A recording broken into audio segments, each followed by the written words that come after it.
Today we will do 2 important exercises against knee pain.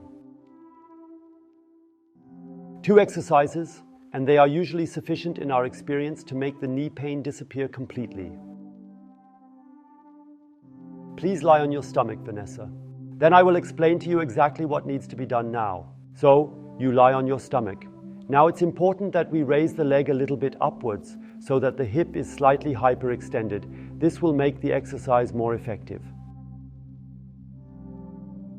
We do this by taking such a fascia roll, but a book also works. Let's now take the book and place it under the knee. If it's too hard, you put another pot holder underneath or a folded towel. Now you see, now the leg goes a little higher. You can also put 2 books underneath and make it a little higher. The higher the knee is, the better. It is important that the pubic bone of these areas remains on the ground and that the pelvis is not lifted. Otherwise, the effect is lost. So, when that has happened, Vanessa, please bend your knee and now reach back with your left hand.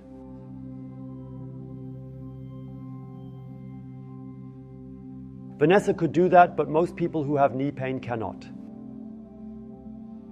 That looks like the foot may only go up to here, and then the person tries to reach it, automatically bending the body a little, going into hip flexion here a bit, and then takes the foot and goes back down.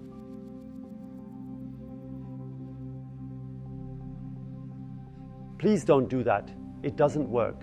Because if you are so short that you practically have to go into hip flexion here to be able to reach, then you will have difficulties bringing the bar all the way down afterwards. Therefore, leave the groin down and extend your arm, either with a tool like this, where you simply hang your foot in. And now you take the thumb preferably. Yes, go in there with your thumb. Perfect. And now, with your hand forward like this, and then slowly, further and further. It's best to put weight on the foot up here, then everything will be nicely stretched in the front.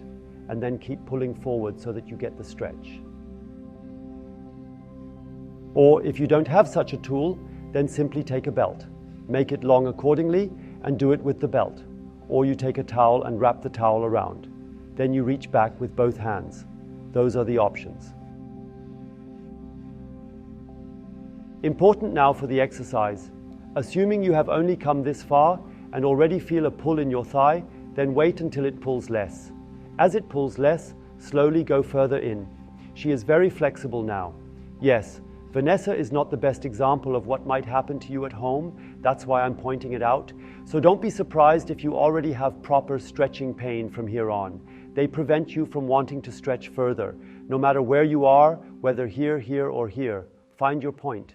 Then go so far into the stretch that you have this stretching pain in the front of your thigh, which must still be tolerable. Do this for 2 to 2.5 minutes. But the most important thing, remember, the groin, your pelvis must stay fully down so that you don't bend at the hip.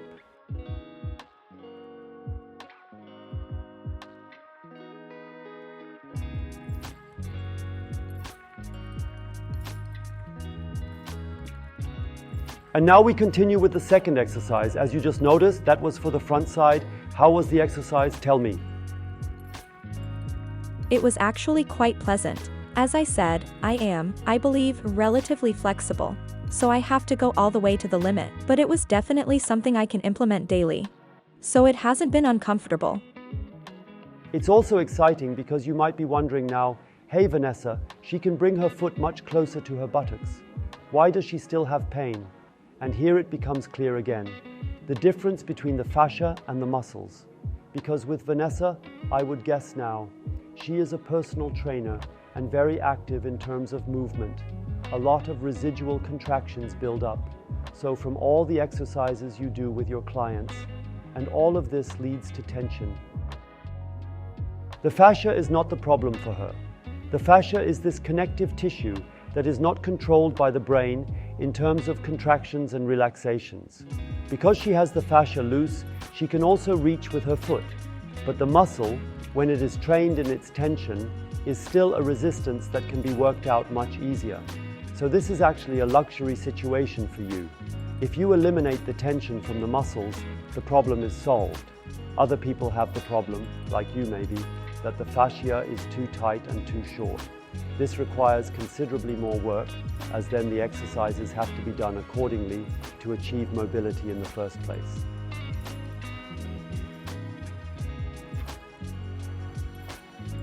And now we go to the back of the whole scene, specifically to the calves and the back of the knee. And to do that, we do the following. Vanessa, take off your shoe. Then it can work better and fully extend your knee. Perfect. Now we have precisely positioned that the popliteal fossa rests and the heel rests. Now there is usually a problem with this exercise. Vanessa may not have that. Vanessa, actively pull your foot back. Keep your back straight and grab your foot. Yes, she gets it, but very few get it. They start to become completely round, and then the stretching of the back of the leg goes away, more into the back. We want to avoid that. That's why we're going to show how most people have to do it. They need to get an extension, either a loop or a belt or a towel, something that makes the arms longer. Now arch your back very strongly arch your back. Yes, and the first action is to pull your foot back as far as possible, as far as it can go. And where does it pull now? In the calf. In the calf, exactly. Upper calf, right? We are starting to build up the stretch from the bottom. Upper calf, and if it pulls in the upper calf, then you don't let the foot move forward at all. Stay completely straight and come forward with the belly button. Compensate for the forward movement by pulling more with your arms. Now you notice, where does it start to pull? In the back of the knee. In the back of the knee. Maybe even a little bit up in the back of the hamstring. Above the knee pit, yes? And this is now the perfect situation in which you work yourself further and further for 2 to 2.5 minutes. But make sure to keep a strong arch in your lower back, because then the entire tension goes directly onto the back leg line, then you will get it free. And in our experience, that often means getting up and not recognizing one's knee anymore, because it feels so light and so on. But Vanessa can tell us right away. Vanessa, what are your questions about this exercise? Are they understandable so far? Yes. How much stretching do you have now? And where do you feel it? Well, I would say I have about 80–85% stretching, and I actually still mainly feel it in the calf. Because I think that's also my weak point. I was just about to say, please don't forget, at home in front of the screen, every time you sit, you have to imagine that you are shortening a large calf muscle. It has a lot to do with knee pain as well, and therefore very, very important to pay attention to the calf. So always in the order we have shown. First the calf is stretched, then the torso moves forward. As a result, the stretching, the feeling of stretching, goes more from the upper calf into the back of the knee, or even a little higher into the back of the thigh. Then increase for 2 to 2.5 minutes and always stay at this intensity. Speak up, tell me, how does it feel? Yes, well, it feels okay. As I said, I feel it the most in the calf. I think my hamstring is quite well stretched, but not the calf, so the calf definitely needs it.